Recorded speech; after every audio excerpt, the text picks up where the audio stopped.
स्वरूप का दर्शन होता है। कहीं शिला दिखाई पड़ती होगी आपके गौर वर्ण रूप में, कहीं तो श्याम वर्ण। लेकिन उस रास में एक समस्या हो गई। समस्या क्या आ गई? गोपियों के मन में रूप के अहंकार का अंकुर आ गया। मैं इतनी सुंदरी हूं, इसलिए कृष्ण मेरे पीछे पीछे डोल रहे हैं।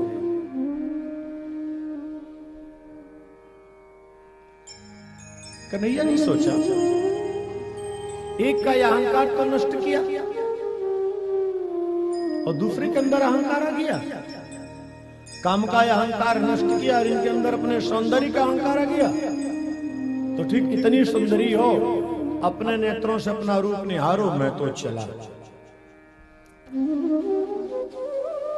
किसी को अपना स्वरूप दिखाई पड़ता अपने आप में?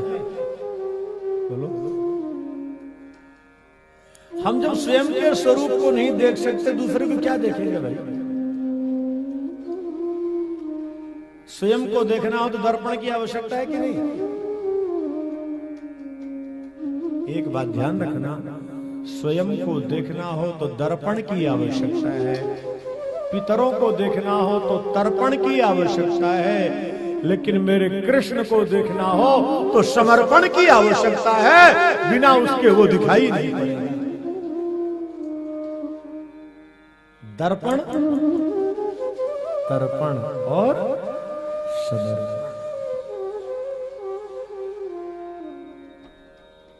गोपियों के अंदर मान आ गया। भगवान कृष्ण सोचे, अभी भी अंकुर आया, इसको तत्काल नष्ट कर दूं तो ठीक है। तो जो अपनी कृपा को बाहर बिखेर रखे थे,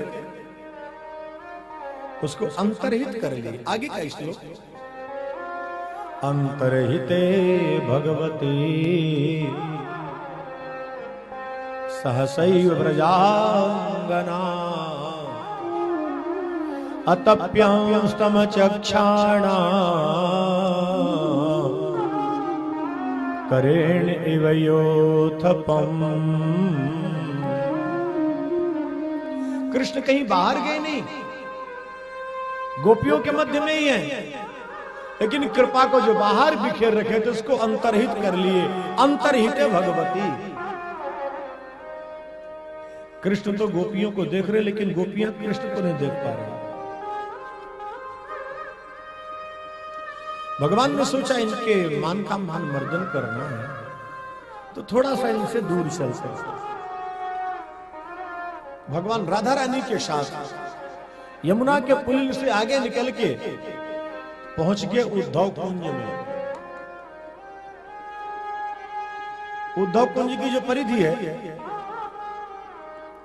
गिरिराज जी की तलहटी में नारद कुंड से लेकर जो उद्धव कुंड है ना, वो पूरा परिसर उधर का है। वहां भगवान गिरिराज जी का एक बड़ा सुंदर स्वरूप है, दंडवती शिला जिसको बोलते हैं। और जो कृष्ण के प्रेमी लोग हैं, ब्रजवासी, जो जानते हैं, वहां दंडवती शिला में दंडवत करने जरूर जाते हैं। आप लोग भी तो गए होंगे वहां, कि नहीं? गए हैं तो अच्छी बात, नहीं गए तो और अच्छी बात। बोले हम यहीं इतनी दंडवती कर लेते हैं कि गिरिराज जी भूल जाते हैं। भगवान कृष्ण राधा रानी के साथ वहां पहुंचे। अब राधा रानी समझ गए कि गोपियों को दंडित कर रहे हैं। श्यामा जी ने कहा, प्यारे, अमुक पुष्प बड़ा प्यारा लग रहा है, अभी लाता हूं। राधा रानी ने उस वृक्ष को कहा कि थोड़ा सा तुम अपनी शाखा ऊपर कर लो। अब वृक्ष परेशान, वो सामान्य तो है नहीं, वो भी देवता, ये वृक्ष बन के आया।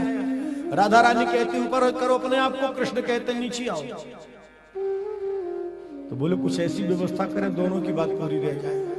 तो थोड़ा सा तो ऊंचा किए, लेकिन ज्यादा। तो कृष्ण क्या किए, इसे कई बार हम लोग कोई चीज ना पाए ना, तो पंजा के बल ऐसे खड़े हो जाते हैं ना, थोड़ा सा पकड़ने के लिए। वहां कृष्ण का एक छटा ऐसी है आज उस जगह पर जहां कृष्ण ऐसे करके खड़े हैं, पैर उनका ऐसा।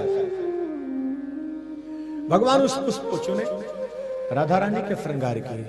इधर गोपियां जब व्याकुल हुई तो गोपियों की सहायता वहां हनुमंत लाल कर दी, हनुमान जी। इसीलिए जब आप लोग गिरिराज जी की तलाटी में जाते होंगे वृंदावन से, एक हनुमान जी का स्थान है जिनको बोलते हैं मगेर के हनुमान, प्राकट्य विग्रह है जो गोपियों को मार्ग दिखाए हैं। छठी ग्यारह जब गोवर्धन की ओर जाओ तो रेलवे ब्रिज पार करते ही आगे है, जब आप इधर से जाओगे तो आपके दाहिने हाथ में पड़ेगा, लौटते आओगे तो बाएं हाथ में। रेलवे ब्रिज पार करते थोड़े दूर पर जाओ तो मगेर के हनुमान बोले जाते हैं जो गोपियों को मार्ग दिखाए हैं, और जितने ब्रजवासी हैं वो सब आते हैं वहां। क्यों बाबा?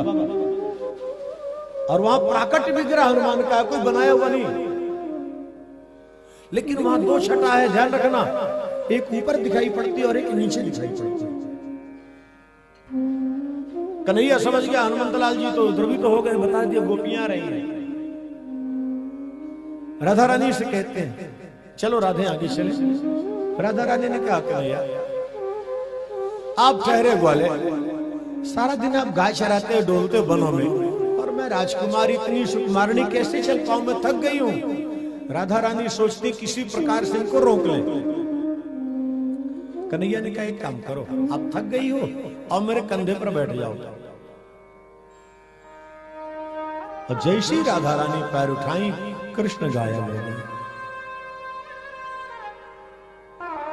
तब राधा रानी अचेत होकर के चीखी, उनकी पुकार सुनकर के गोपियां दौड़ी, अरे वहां है क्या? लेकिन जब वहां गए तो केवल राधा रानी, सबके सब गोपियां लगी खोजने यहां वहां। एक गोपी कहती है अरे बहन खोजो मत, मेरे प्राण प्यारे को बहुत कष्ट होगा। उसको छुपने के लिए यहां वहां कहीं जाना पड़ेगा, भागना पड़ेगा, पैर में कंकड़ कांटे चुभेंगे। एक गोपी कृष्ण को खोजती खोजती कृष्णमय हो गई, खोजते खोजते खुद खो गया, जिसे खोजता था वो खुद हो गया। अरे गोपियों चिंता मत करो, मैं तुम्हारा कृष्ण तुम्हारे सामने गोवर्धन धारण किया। जैसे आवेश टूटा, रोने लगी। एक ने कहा बटवृक्ष से आपने देखा कहीं मेरे प्राण प्यारे श्याम सुंदर को? बटवृक्ष ने कहा नहीं मैंने नहीं देखा। दूसरी गोपी कहती अरे बहन ये बड़े लोग हम गरीबों की ओर कहां देखेंगे? भाई बड़े लोगों की दृष्टि गरीबों की ओर कहां होती? लेकिन एक बात ध्यान रखना, इस संसार में कोई भी यदि बड़ा बना है तो किसी गरीब की सेवा सहायता से ही बना है। जिस कंपनी फैक्ट्री में आप बैठ करके धनवान कहलाए जाते हो, उसमें कोई कार्य करने वाला सामान्य मानव ही होगा। हमारे प्रभु को दीन बंधु कहा है।